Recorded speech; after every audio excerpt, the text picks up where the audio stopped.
Okay जी, let's continue our discussion about organisational structures. And जब हम ऑर्गेनाइजेशनल स्ट्रक्चर्स की बात कर रहे हैं तो we need to take a look at the international businesses as well.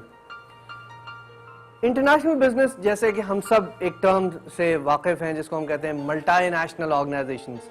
Multinational organisation एक ऐसी कंपनी होती है जिसकी प्रेजेंस दुनिया के मुख्तलिफ हिस्सों में मौजूद हो, जिसका ऑर्गेनाइजेशनल स्ट्रक्चर इस तरह से डिवाइज्ड हो कि वो मुख्तलिफ दुनिया के हिस्सों से उसमें लोग जो हैं वो पार्टिसिपेट कर रहे हो। Before we discuss how these organizations actually manage, to operate in many countries, we need to understand why do they have to go for international operations. क्या उनका एक मुल्क में गुजारा मुमकिन नहीं? क्या वजह होती है कि वो अपने मुल्क से बाहर जाने की कोशिश करते हैं? एग्जाम्पल देखिए, आज से कुछ 100 साल पहले मर्सिडीज ने, एक 100-125 साल पहले मर्सिडीज ने गाड़ियां बनानी शुरू की जर्मनी में। जर्मनी की एक पर्टिकुलर मार्केट साइज है। हम अज्यूम करते हैं कि साल में 1 लाख गाड़ी बिक सकती है वहां पे। These are not actual figures, मैं एग्जांपल दे रहा हूं आपको। हम अज्यूम करते हैं कि मार्केट टोटल जो जर्मनी में गाड़ियां बिक सकती हैं वो 1 लाख गाड़ी, ऐसे ज्यादा नहीं बिक सकती। और हम कहते हैं कि जी उसका एक 40% 50% मार्केट शेयर मर्सिडीज बेंज ने ऑलरेडी ले लिया। अब एक टाइम आएगा जहां पे आके they will start feeling that the market in which we are operating today is saturated. अब इसमें इससे ज्यादा सेल मुमकिन नहीं है। क्यों? क्योंकि पॉपुलेशन की एक लिमिट है, एक साइज है, उससे ज्यादा इकोनॉमी का एक साइज है, उससे ज्यादा आप ग्रो नहीं कर सकते। ऐसी सिचुएशंस में बिजनेसेस फिर चाहते हैं कि वो अपनी जो उन्होंने whatever product they have developed, whatever technology they have developed, वो उसको लेके मुल्क दुनिया के दूसरे हिस्सों में भी चले जाएं। दूसरी तरफ जैसे जैसे हम टाइम आगे बढ़ रहा है, दुनिया के मुख्तलिफ मुल्कों के दरमियान ट्रेड भी आसान हो गई है। It has become easier for companies to enter into new countries and operate businesses over there. Free zones बन रहे हैं, मुख्तलिफ वर्ल्ड ट्रेड ऑर्गेनाइजेशन के आने से बड़ी आसानी हो गई है ऑर्गेनाइजेशंस को एक दूसरे से डील करने में। नतीजा क्या निकल रहा है? that there are bright opportunities that are available all around that can be attained, that can be achieved by entering into new geographic locations.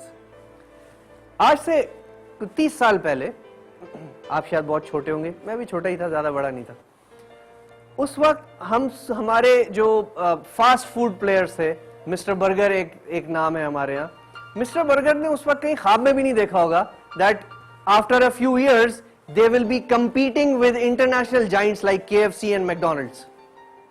क्यों? क्योंकि उस वक्त कंपटीशन बड़ा सिंपल था। आप अपने इर्द गिर्द के बंद कबाब बनाने वालों से ही आपका मुकाबला था, उसके आगे कोई आता ही नहीं था यहाँ पे। बट जैसे जैसे टाइम गुजरा, it became easier for the companies to enter into your country, और अल्टीमेटली रिजल्ट ये निकला कि आज हमारी लोकल कंपनीज को they have to compete with the international businesses. क्यों? क्योंकि international businesses अपने मुल्कों में सेल जितनी कर सकते थे करके अब हमारे और दूसरे मुल्कों में वो एंटर हो रहे हैं। So, जब आप एक से ज्यादा जियोग्राफिक लोकेशंस में ऑपरेट करते हैं तो नंबर 1 आप अपॉर्चुनिटीज बढ़ा लेते हैं, नंबर 2 जहां जहां जिस इकोनॉमी में ग्रोथ है उस ग्रोथ का एडवांटेज आप लेने लगते हैं, because people will spend money and that money will ultimately come to you. इसी तरह से मल्टीपल ज्योग्राफिक लोकेशंस का एक और बड़ा एडवांटेज ये है कि आपका रिस्क डिवाइड हो जाता है। अगर हम अज्यूम करते हैं, जैसे कि हमने अभी अज्यूम नहीं करते, हमने सुना कुछ अरसे पहले जापान में सुनामी आ गया। अब अगर एक कंपनी ऐसी हो जो सिर्फ अपनी प्रोडक्ट जापान में बेचती हो तो उसका तो काम खराब हो गया ना। हाउएवर, अगर वो अपनी प्रोडक्ट दुनिया के मुख्तलिफ हिस्सों में बेचती है जिसमें जापान भी शामिल है, तो उसका एक कस्टमर यानी एक कंट्री जो उसका कस्टमर थे वो डैमेज होंगे, बाकी मार्केट तो इंटैक्ट रहेगी। सो इस तरह से जब ऑर्गेनाइजेशंस मल्टीपल एरियाज में या मल्टीपल कंट्रीज में ऑपरेट करते हैं तो वो अपना रिस्क बहुत हद तक मिनिमाइज करने की कोशिश भी कर रहे होते हैं। अब जब हम इंटरनेशनल बिजनेसेस की बात करते हैं तो ऑर्गेनाइजेशंस के पास अपनी प्रोडक्ट्स को मुख्तलिफ कंट्रीज में ले जाने के लिए 3 ऑप्शंस हैं, यानी 3 स्ट्रैटेजीज हैं जो वो फॉलो कर सकते हैं in order to operate in multiple countries.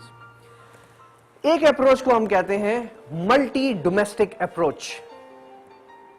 Multi domestic strategy या मल्टी डोमेस्टिक अप्रोच ये है that in whatever country we will go, we will tailor our product exactly according to their requirements and sell that.